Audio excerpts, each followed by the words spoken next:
안녕하세요, 장쌤입니다. 오늘은 종합소득세 신고 방법 총 4가지 방법 중에 2가지 방법에 대해서 좀 설명드릴까 합니다. 5월달에 종소득세 신고 기한인데요, 말일까지거든요. 근데 원래 말일에까지 그러니까 신고를 하고 5월 말일까지 납부를 하셔야 되는데, 작년부터 코로나 때문에 납부 기한을 좀 연장을 해줬어요, 개인사업자의 경우. 물론 전부 다는 아니지만 대부분의 개인사업자는 8월 31일까지 납부를 하시는 거로 이렇게 법이 우선적으로 잠깐 변경이 되어 있다. 다만 신고는 5월 말까지 반드시 하셔야 돼요. 반드시 하셔야 되는 것 꼭 기억하시고요. 제가 오늘 설명드릴 내용은 단순경 비율과 기준경 비율에 대해서 좀 설명드릴 거예요. 4가지 방법 중에 이 2가지는 내가 셀프로 한번 해볼 수 있는 여지가 있거든요. 이걸 2개 합해서 추계신고라고 하는데요. 추계신고가 뭐냐면요, 추정하여 계산한다예요. 추정하여 계산한다. 내가 장부를 작성할 능력이 되지 않으니 추정해서 한번 계산해 보고, 그러니까 대략적으로 계산을 해서 나온 금액을 그냥 세금으로 내고 끝낼게 라는 거를 추계신고라고 하거든요. 단순경 비율과 기준경 비율이 있는데, 보통 단순경 비율이 더 좋을 가능성이 높습니다. 되게 단순해요. 단순한데, 우선 홈택스에 로그인을 해보시면요, 종합소득세 신고도움 서비스라고 있어요. 여기 보시면 기장 구분, 의무 구분, 복식부기 의무자, 추계신고 시 기준경 비율. 이 사람 같은 경우는 복식부기 의무자면서 추계신고할 때는 기준경 비율을 써야 되는 사람이다 라고 알고 계시면 돼요. 기장 의무 구분이라고, 기장이 뭐냐면요, 장부를 기록하는 걸 기장이라고 그래요. 기장의 방법도 2가지가 있거든요. 어찌됐든 이 사람은 복식부기 의무자이면서 장부를 작성한다라고 하면 복식부기 의무자이면서, 만약에 장부를 작성하지 않는다라고 그러면 추계신고를 해라. 그럼 그때는 기준경 비율을 써서 추계신고를 해라 라는 겁니다. 그럼 아까 제가 말씀드렸듯이 추계신고는 이렇게 2가지가 있고요. 단순과 기준. 장부를 작성하는 거는 간편과 복식이 있습니다. 간편과 복식은 뭐냐면요, 먼저 설명드리면, 간편은 우리 어머니들이 그냥 가계부 쓰시는 거 있잖아요. 매출액이 얼마고 인건비가 얼마고, 그 다음에 월세가 얼마고, 전기료, 소모품, 접대비, 아니면 기부금, 이런 식으로 한 줄로 그냥 가계부처럼 쓰는 거를 간편장부라고 합니다. 이거는 누구나 쓸 수 있어요. 물론 이제 그 비용들에 대해서 적정 증빙을 가지고 있냐, 이거는 논외로 하고요. 작성 자체는 누구나 하실 수 있는 겁니다. 복식부기는 뭐냐면요, 우리 기업처럼 차변 대변으로 이제 복식부기를 하면서요, 재무제표가 나오는 그런 장부입니다. 근데 이거는 일반인이 내가 한번 해볼까? 이런 생각은 절대 하지 마세요. 이거 못하세요. 절대 못하십니다. 이거 하시려면 몇 년은 공부하셔야 돼요. 회계학과 출신도 할까 말까 그런 장부가 복식부기다 라고 알고 계시면 됩니다.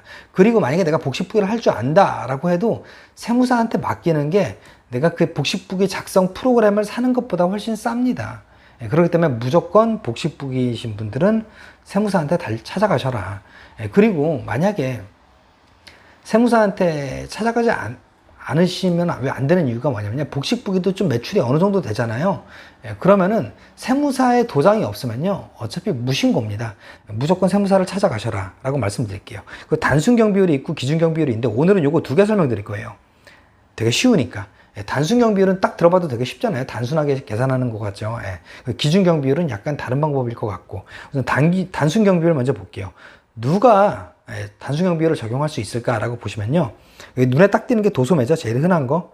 도소매는 6천만 원 미만이자예요. 매출이.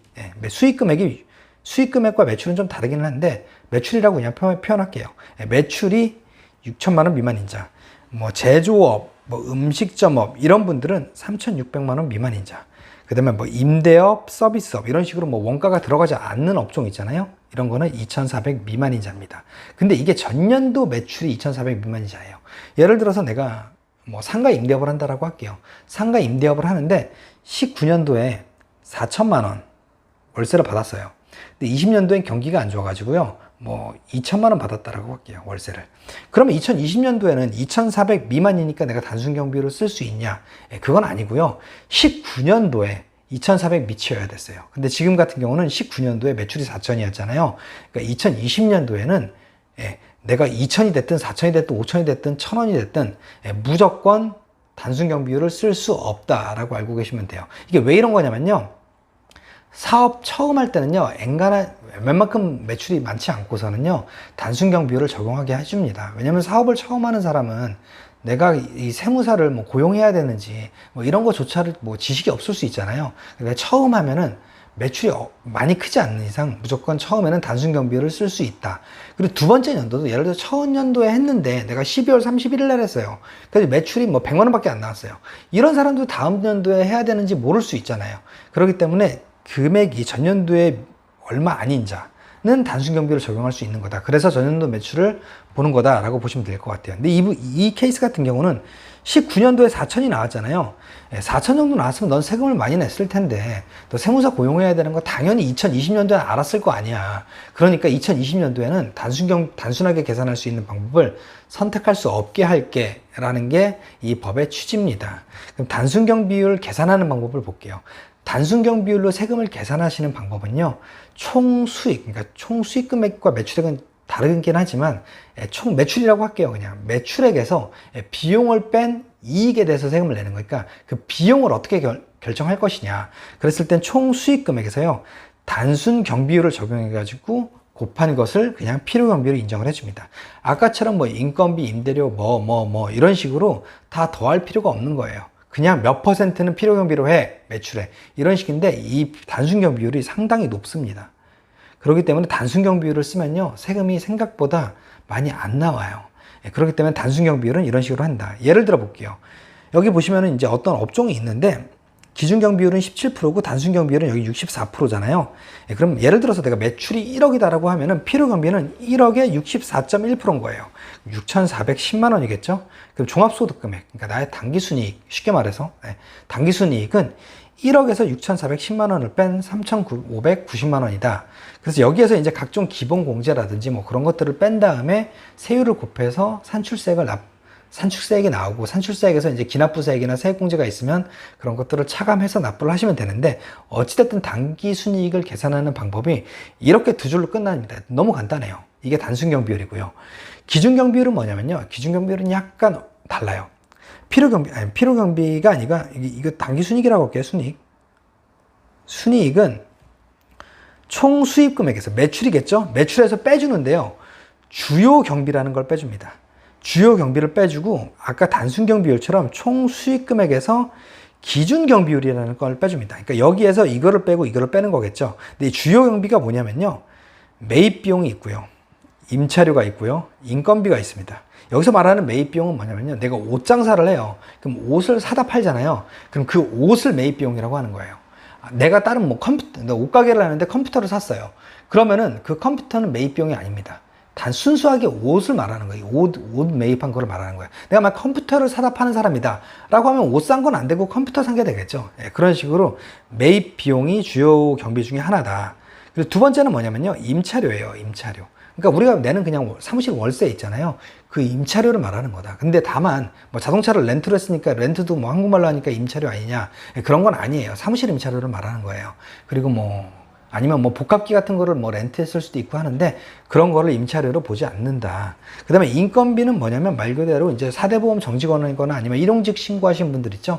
그런 인건비를 말하는 거고요. 그 다음에 프리랜서로 이제 3.3% 공제한 다음에 사업소득으로 신고하시는 분들 있잖아요.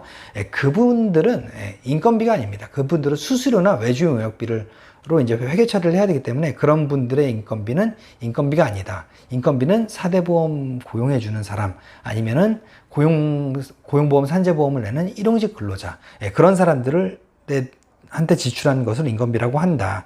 그래서 이제 총수익 금액에서 이 주요 경비를 빼고요.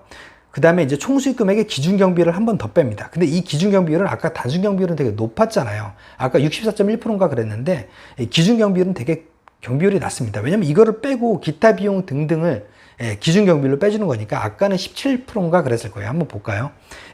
17.3%잖아요. 단순 경비도 64%인데. 그러니까 이미 주요 경비를 한번 털어줬으니까 17.3%만 추가적으로 더 빼주는 겁니다. 왜 안 넘어가지? 네. 그래서, 근데 이제 다만 조심하셔야 될 게, 아무리 이렇게 기준 경비율로 하면 이거 17.3%나 빼니까, 물론 업종마다 다릅니다. 이 퍼센테이지는. 이게 마이너스가 뜰 수 있고, 아니면 되게 작은 금액이 될 수 있잖아요. 심지어 단순경 비율보다 기준경 비율이 더 낮을 수도 있잖아요. 소득 금액이. 왜냐면 단순경 비율은 약간 뭣도 모르는 사람한테 해주는 건데, 좀 아는 사람이 뭣도 모르는 사람보다 세금을 덜 내면 안 되니까, 장부를 작성하지도 않았으면서. 그렇기 때문에 이 기준경 비율로 계산한 게, 복식부기 의무자는 단순경 비율의 3.2배는 최소한 내야 되는 거고요. 그 다음에 간편장부이신 분은 단순경비율로 계산한 거에 2.8배는 적어도 당기순이익을 만들어야 돼요. 그래서 어찌됐든 그렇게 당기순이익이 나오면요, 내가 이거 단일소득이라고 가정할게요. 사업 단일소득, 다른 소득은 없다라고 가정하고, 그럼 뭐 예를 들어서 종합소득금액의 당기순이익이 4,700이 나왔으면은 소득공제가 있겠죠. 뭐 인적공제가 있을 수 있고요, 뭐 국민연금이 있을 수도 있고요, 여러 가지가 있어요. 뭐 그렇게 있을 수 있고, 그 다음에 그 소득공제를 빼면 과세 표준이 될 거고요. 나의 세율은 15%. 물론 이게 전부 다 곱하기 15% 하는 게 아니라 1200만 원까지는 6%를 하고 1200을 초과해서 4600까지는 15%를 하고, 또 넘으면 24%고 뭐 35%고 38%뭐 이렇게 가겠죠.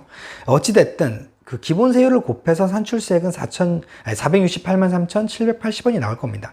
세액공제가 있을 수 있는데 이분은 뭐 연금저축이나 이런 건 하나도 들지 않아서 그냥 표준세액공제를 적용한 것 같아요. 표준세액공제는 7만 원이에요. 그러니까 근로소득자는 13만 원이고 개인사업자는 7만 원입니다. 세액공제를 빼면 461만 3,780원. 근데 내가 예를 들어서 미리 난 세금이 있을 수 있잖아요. 그러니까 종합소득세가 중간에 미리 한번 떼가는 경우가 있어요. 11월 달에. 그렇게 내가 미리 낸 세금이 있다라고 하면은 이렇게 그거를 빼고 나머지 부분에 대해서 납부를 하시면 된다. 근데 여기에 가산세가 있잖아요. 이 가산세도 그냥 제가 논외로 좀 말씀드릴게요. 이 가산세가 왜 나오냐면요, 내가 경비율을 쓸 때는 가산세를 물어야 하는 케이스가 있습니다. 여기 보시면 아시겠지만 어디서 확인하실 수 있냐면요, 이 종합소득세 신고도움 서비스 여기 신고 참고 자료라고 하면요, 여기에 가산세를 내가 어떨 때 낸다라고 쫙 나열이 돼 있거든요. 근데 추계신고시, 막 무기장 가산세 해가지고 추계신고시 이렇게 써 있으면요, 아, 나는 만약에 장부를 작성하지 않고 단순경비율이나 기준경비율로 추계신고를 하면은 가산세를 물겠구나 라고 알고 계시면 돼요. 여기에 나와 있어요. 지금 클릭한 거를 제가 사진을 안 올렸는데 여기 들어가셔서 꼭 가산세도 한번 확인을 해 보셔라. 그렇게 제가 좀 설명을 드릴게요. 오늘은 추계신고, 그러니까 단순경비율과 기준경비율에 대해서 좀 설명을 드렸습니다. 다시 요점을 정리해 보자면요, 단순경비율은 총 수입에서 일정 경비율을 뺀 나머지 이익에 대해서 내는 거고요. 되게 단순하게. 기준경비율은 매출액에서 주요 경비, 그러니까 임차료, 그 다음에 매입비용, 인건비, 그거 세 개를 빼고 기준경비율을 한 번 더 빼서 그 다음에 세금을 계산을 하는 걸 기준경비율이라고 하고요. 다만 기준경비율 같은 경우는 복식부기 의무자는 단순경비율의 3.2배 이하면은 단순경비율의 3.2배로 계산을 해야 되는 거고요. 간편장부면 2.8배다. 이렇게 요약 정리를 할 수 있을 것 같아요. 어찌됐든 오늘 내용 좋으셨으면 구독과 좋아요, 알림 설정 꼭 부탁드리고요. 다음 시간에 더 유용한 내용으로 찾아뵙도록 하겠습니다. 오늘 강의 끝까지 들어주셔서 감사합니다.